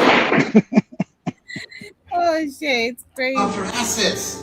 I hate seeing this happen, bro. As I've always said, it's hard to make money, but it's even harder to keep it. You say you want to take this sport serious, then take it serious. What is this? This is not a popularity contest. Oscar de la Hoya has recently stirred controversy by discussing claims surrounding Floyd Mayweather's financial situation, suggesting massive losses and alleged bankruptcy. I have never in my entire life seen somebody truly believe they're absolutely killing it while they're actually doing jack shit. Mayweather, widely known as Money Mayweather, built his reputation not only through an undefeated boxing career, but also through record-breaking pay-per-view success. Floyd is one of the highest-earning athletes in sports history. However, his post-retirement lifestyle has frequently drawn scrutiny due to his extravagant spending habits and high-profile business ventures. And it gets worse. Your jeweler filed a lawsuit against you in Miami. And many are saying you're going to have to sell off your assets. Oscar de la Hoya has claimed that Floyd Mayweather's comeback to boxing is driven by financial pressure rather than passion for boxing. Another reason why he's crawled out of his rock He needs money. You think he needs money? Absolutely. He's always flossy. It's absolutely, he needs money. You think he's going Once broke? again, come on. Fighters like that always go broke. Floyd Mayweather is widely known for showcasing his wealth, owning multiple luxury mansions, and even purchasing several identical cars in matching colors. However, behind all the glamour and luxury displays, there are growing concerns about the reality of his financial habits and long-term stability. This is like who everyone else gets their stuff from. And he told me, I'm not going to say who it is, but he's like, Mayweather's broke. I said, no. He's like, no, really. Mayweather's broke. Now, I don't know if it's true. Right. This is what this guy told me. I'm like, how could he be broke? He's like, yo, he spends like crazy. Yeah. Spends like I crazy. mean, it only could go for so long. I mean, and you're not fighting. Yeah. Because I don't see Mayweather even doing any goofy shit like that. But you would think that your investments would continue to grow. Right. As long as you keep your spending under wraps. Like right now, like I could retire right now. This could be my last interview ever. Right. And with my investments, I invested into a lot of great companies like Google and Amazon and Tesla over the years, and those companies have all grown and continue to grow, right? And I could actually borrow money against my stock portfolio without even selling my stocks. Right. In previous interviews, De La Hoya has compared Mayweather to Mike Tyson, pointing out how both fighters earned enormous fortunes during their prime, but faced different financial outcomes after retirement. He's not fighting anymore, so that big money's not coming in. Look at what happened to Mike Tyson. He made what, 500 million? He told me flat out that Mayweather's broke right now. His spending has gotten so out of control that this is why he's coming back and again. Oh, absolutely. But You I've agree? been knowing that. Oh, you've known that? Of course. Explain. Of course. Huh? Explain. Well, I mean, even in all those expeditions that he's been doing, Floyd was doing shows for $26,000.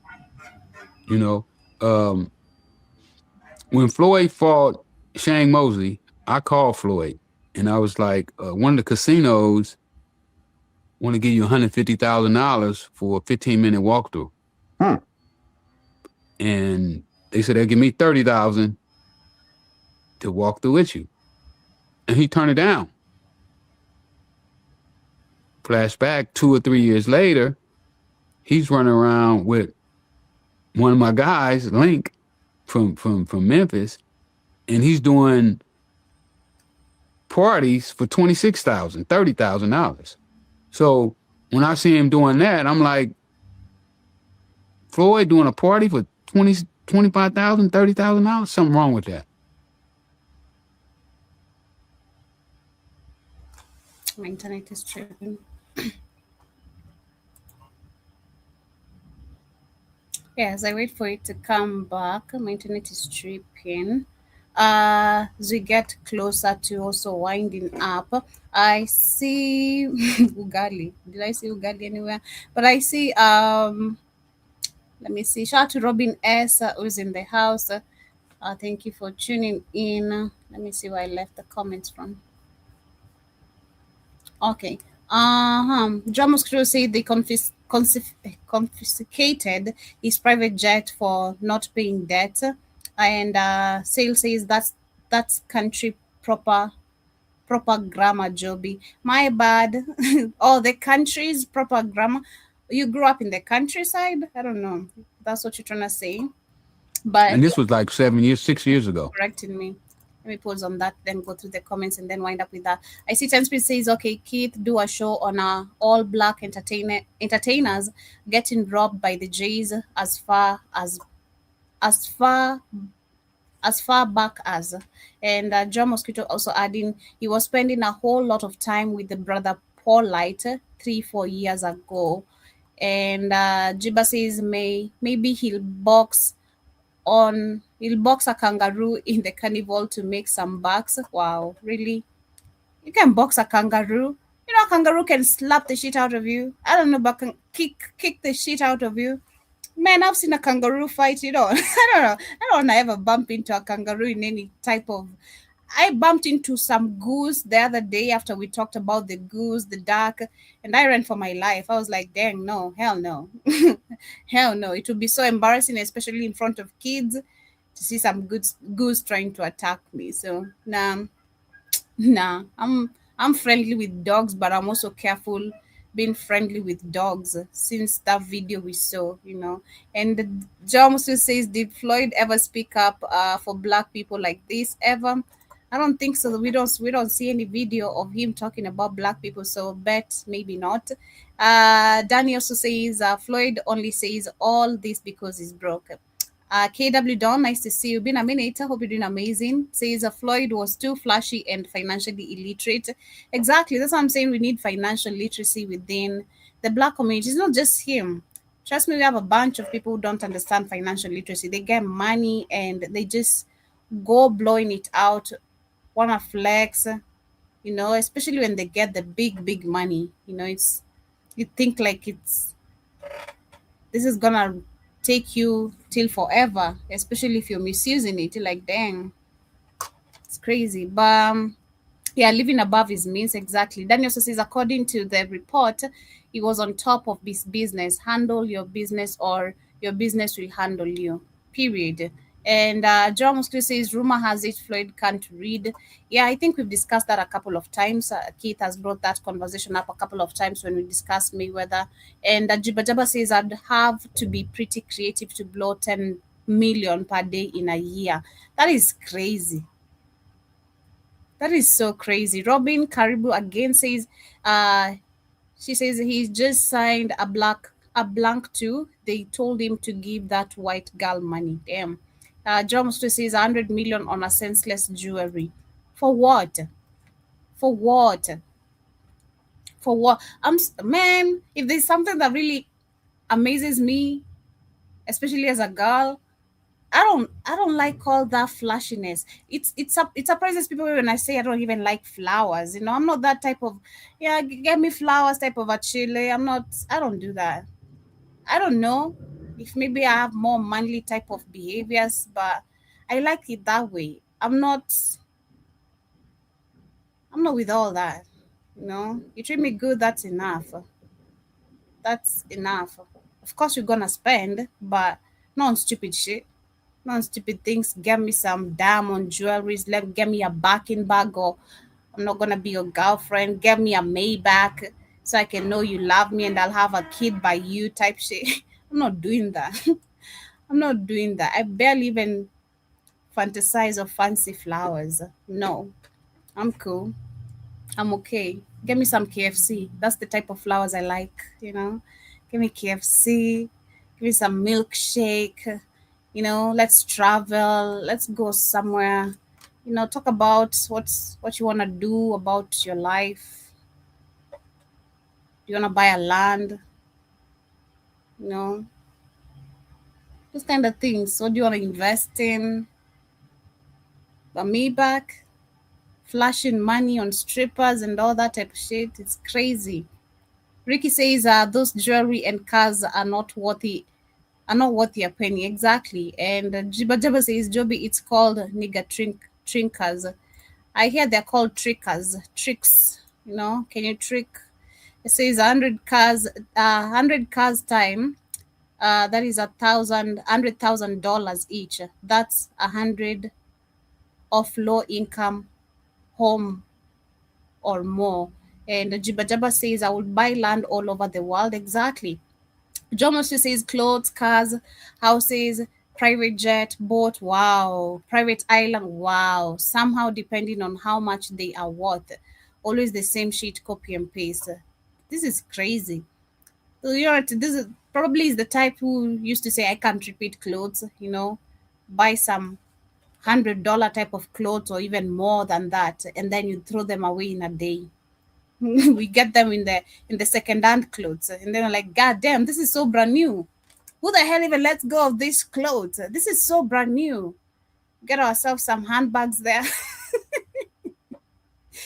It's crazy. Jibajama says buy a copper mine in the DRC, pay Negro $2, stuff like that. And the Java says ugly cars too, especially the Bugatti and the Ferrari too, feminine looking. I don't even know what's up with all that Ferrari Bugatti type shit. I don't like those cars. I don't fancy them. I really don't.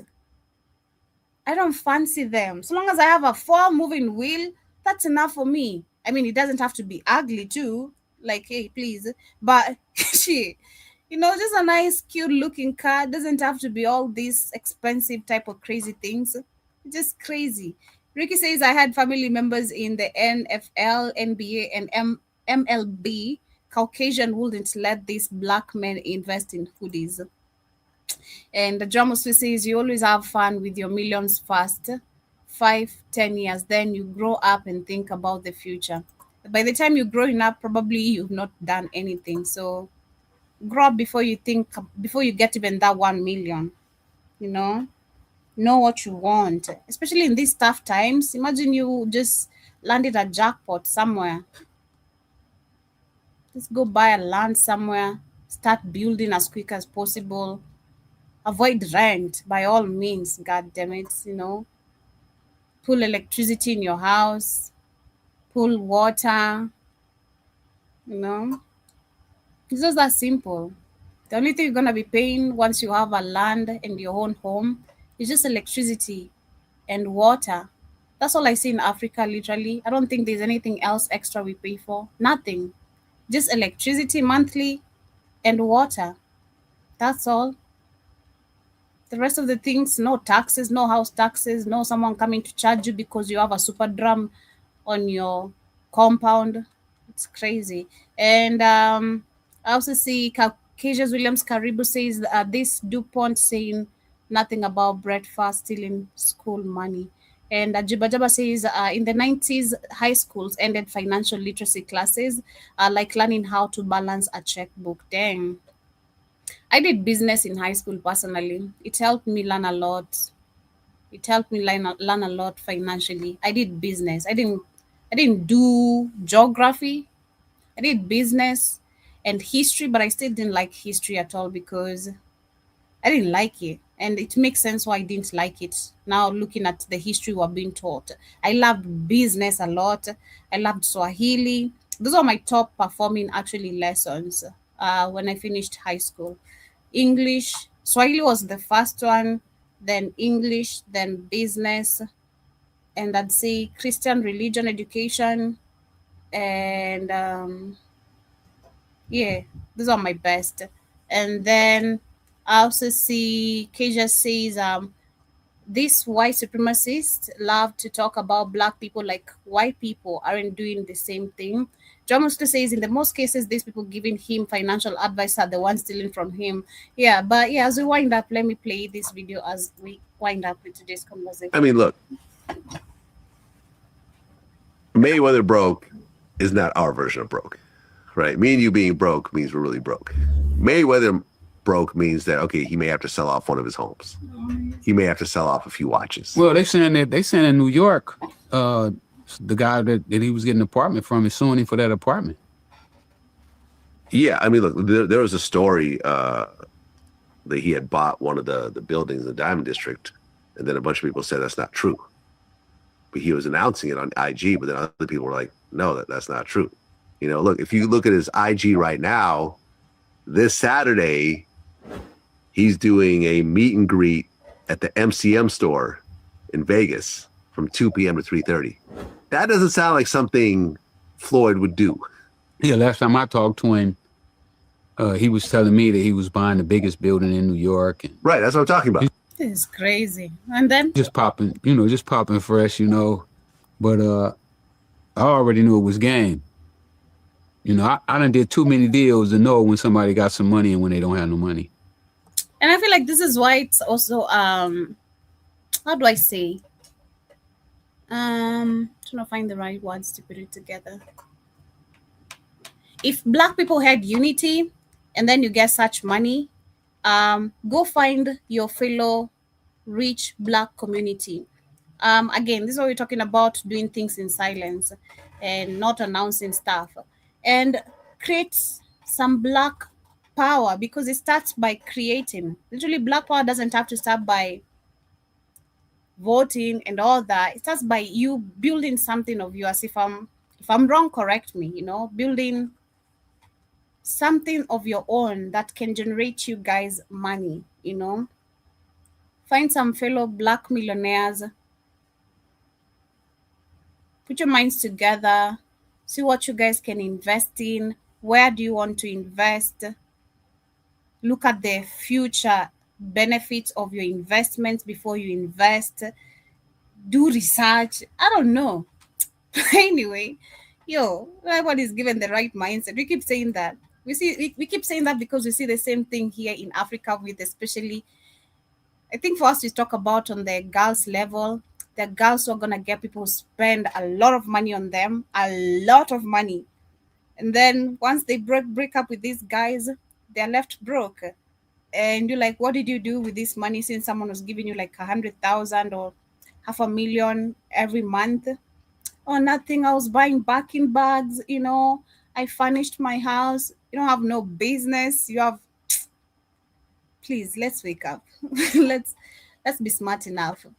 And I'm gonna read the last comments. Danny says, exactly, get money, market, high interest yield in savings account, land, precious metals, businesses. On top of that, use that money to buy high-powered lawyers, politicians, etc. Exactly. Drama says most of the money comes from the advertisements and endorsements of endorsements. So if they say or do anything wrong, contract terminated. That is true. I do agree too. Shout out to Jabba. Have a good day too, and have a nice time on your black job. Danny says, if I ever hit a lottery for some millions, you wouldn't know. Damn image. I've got nothing to prove. Exactly. The problem is the black community wants to prove so much.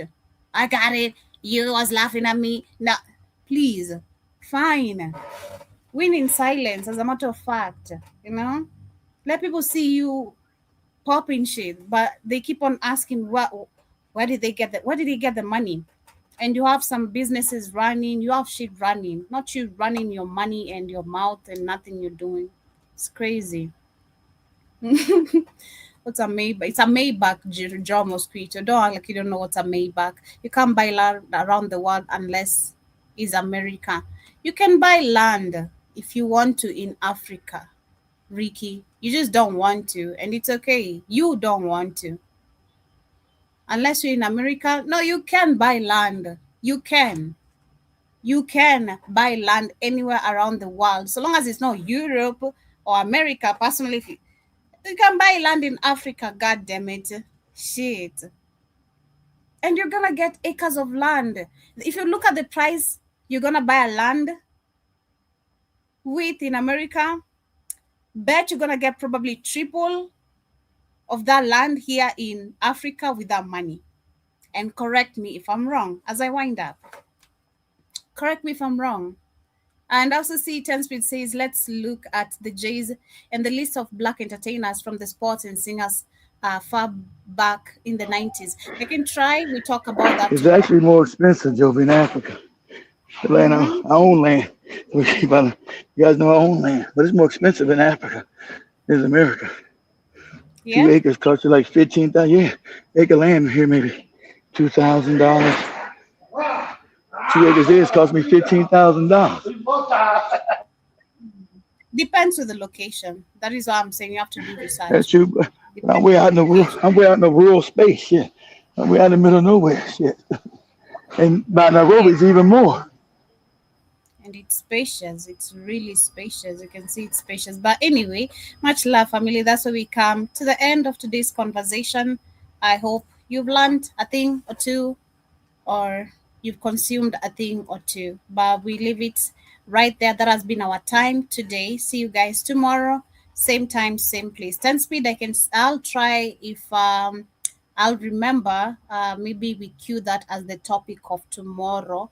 So I'll see what we're going to be discussing about tomorrow. If not, I can cue that as the topic as we go deeper into the history of how the black celebrities have had their money stolen by the Jays. But much love. Have a beautiful rest part of your day. Peace, and we're out. Closing remarks, Keith, if you're still there.